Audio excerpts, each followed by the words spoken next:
Welcome, welcome. You're listening to the Drink a Little podcast where we talk about exploring the world of wine and spirits while not letting it take over your life. My name is Kelly Doherty. I'm a joyful child of God and a certified life coach. I'm also a wine educator and a wine and spirits brand designer. I'll show you how you can navigate your relationship with alcohol and how that mindset spills over into the rest of your life. We'll learn about the world of wine and spirits together, all while bolstering your confidence that you can have boundaries around alcohol and live your most amazing life. Welcome to episode number 32. This is Angels and Cowboys, and we have a quick and impactful show this week, and I am celebrating. So, how this works is we taste a little wine at the top of the show and see where that wine leads us into talking about today angel and cowboy personas and how to bring the best out in yourself. Today, we'll do this little tasting Angels and Cowboys Brut Sparkling from California. And I just came from a fabulous event called Roundup and Best Bites at the Houston Livestock Show and Rodeo. And wow, can they put on a party?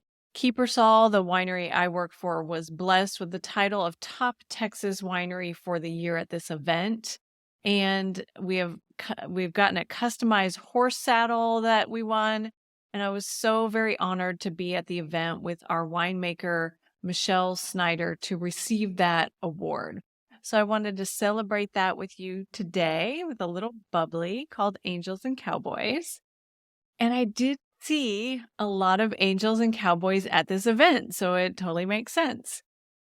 But this Angels and Cowboys, it's actually just a traditional, it's going to be your white. And what was so funny is I was at the event and their Angels and Cowboys Brut Rosé actually won an award at the same event. So this is not the one that I saw there, but this was one we already planned, so it's perfect timing. And it says on the bottle, Méthode Traditionnelle. And that means it was made in the traditional champagne style method, which is time consuming, it's expensive, it's laborious. So what happens is there is a second fermentation in the bottle. That is what is giving it some of its bubbles. It's actually laying on dead yeast cells, which we call lees, and that's a very good thing that it's laying on those for about 12 months. And that gives it some of its core flavor profile. So this was made in that traditional French way, even though it's from Northern California. So I got this well chilled and I opened it up and poured into my tall, skinny champagne glass. And it reminded me that a lot of times people ask me why you don't swirl champagne or sparkling wine. And the point of swirling is to open up the aromas, those esters, those beautiful scents for your nose. And in the case of sparkling wine or champagne, the carbonation of those bubbles that you see does the swirling for you. And so if you swirl on top of this, and a lot of times there's no room to swirl in the champagne glass, but if you were swirling on top of the bubbles actually doing that work for you, you're almost making the bubbles go flat. So just remember, no need to swirl and just give a little smell and then a sip.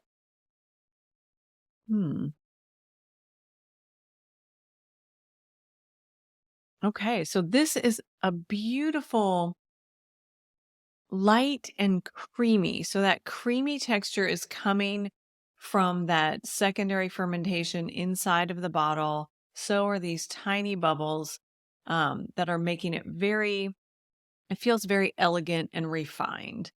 And this is actually a Pinot Noir and a Chardonnay blend. So that is very typical of all champagnes as well. And it's got some soft golden apple, which I just love. And then it's got a little bit on the back end. Just had to try that again. A little bit on the back end of maybe a little brioche or nutty on the back end. Perfect for celebrating today. And I just love the name of this brand. I've said it about 12 times already.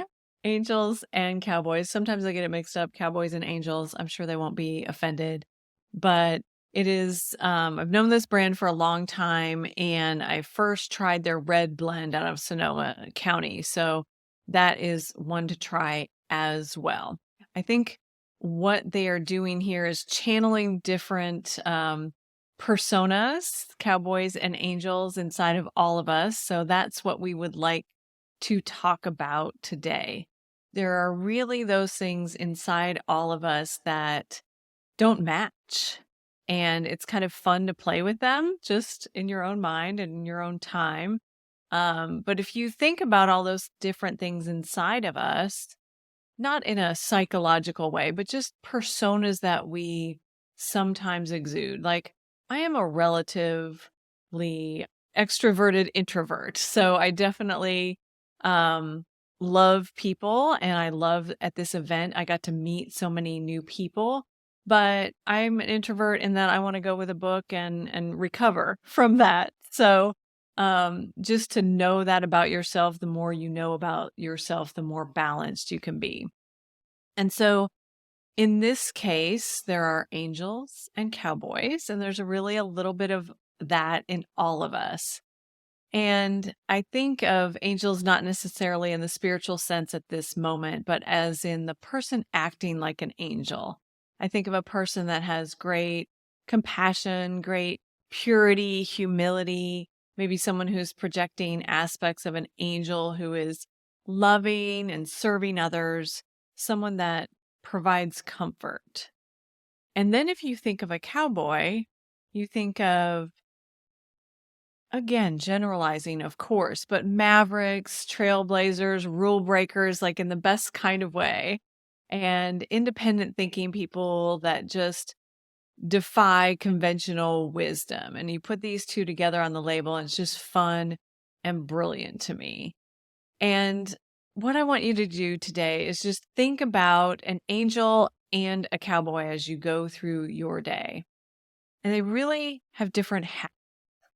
And we've always talked about, putting on a different hat, putting on a different persona, but these literally have hats. So obviously, we know the cowboys have a hat. They have the iconic Stetson cowboy hat, or now we have Charlie One horse fashion hats for women. And for me, it was so perfect at this event to see all these people. And I'd say, let's say maybe half of them do regularly wear a cowboy hat, but probably more than half do not. And it's just a fun night out that's Western themed where they can put on the hat of another persona. And so, what about the angel? And though the angel doesn't have a hat, they do have halos. They're usually depicted as something of a light source above their heads. And maybe that's not as easy to take on and off as a cowboy hat, but it leads me to today's point, which is if we all have many different personas inside of us, in this case, looking only at angels and cowboys, then when do we choose to put each hat on? When does it serve the people around us and serve a greater good to put the cowboy hat on? And when would it serve to put the angel halo on? And I'm not saying they're mutually exclusive at all. This is not the angel on one shoulder and the devil on another shoulder. It's just interesting to look at it and see that there's a different place for these archetypes and personas within all of us. Different times, different situations when you want to purposely bring them to the foreground. And the more purposeful you can be about when you want to call one of your angels or cowboys, obviously the better. We can't just be Pollyanna angels running around all the time. There's a flip side to each persona. Um, Maybe a lot of people, they go to that Pollyanna place and think I did so much good. And then the flip side is they use it as a martyr type situation where they're resentful that they did all this good works and maybe it's not panning out as they were thinking. Same with the cowboy. There's a flip side to all of these things. That fearless, independent, original thinking cowboy is amazing for certain things. And on the flip side, can go to a rebellious place without seeing all of the unintended consequences, can become aggressive, can be disruptive with negative consequences. So every persona, every approach to life has its strengths and its challenges. So in coaching, a lot of times what we do is help people focus and notice their strengths. Some people have not noticed what they really have as their core strengths, and then be aware of the challenges inside those natural personas. You've got the strength, but you've got the challenge, and you want to balance that out. You want to know when to try on another hat to help balance that out.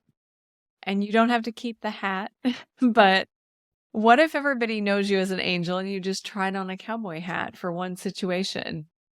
Not even a full day, just one situation, and feel the difference. See what's going on there in that maverick scenario. And what if everyone has stereotyped you and put you in that cowboy maverick, never to be known what's next coming from you? That you're in that box. And what if you just pulled out a halo for a day? I don't know. I just want to see what is possible for you.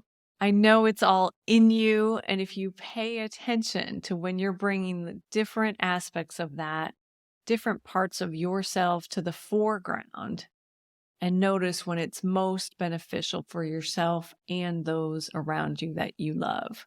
The more you pay attention, the more balanced you become. And it's not even that you change, it's that you become more of yourself and learn when to be the brake and when to be the gas and when to be the angel and when to be the cowboy. And the good thing is when you drink a little, you are being both an angel and a cowboy, doing it your own way. So that's what I have for you this week, my friends. Next week, we will try a little bit different version of Pinot Noir. We've got one that is from the Côte d'Or in France, and we've got a Bourgogne Pinot Noir. I will see you next week. Enjoy.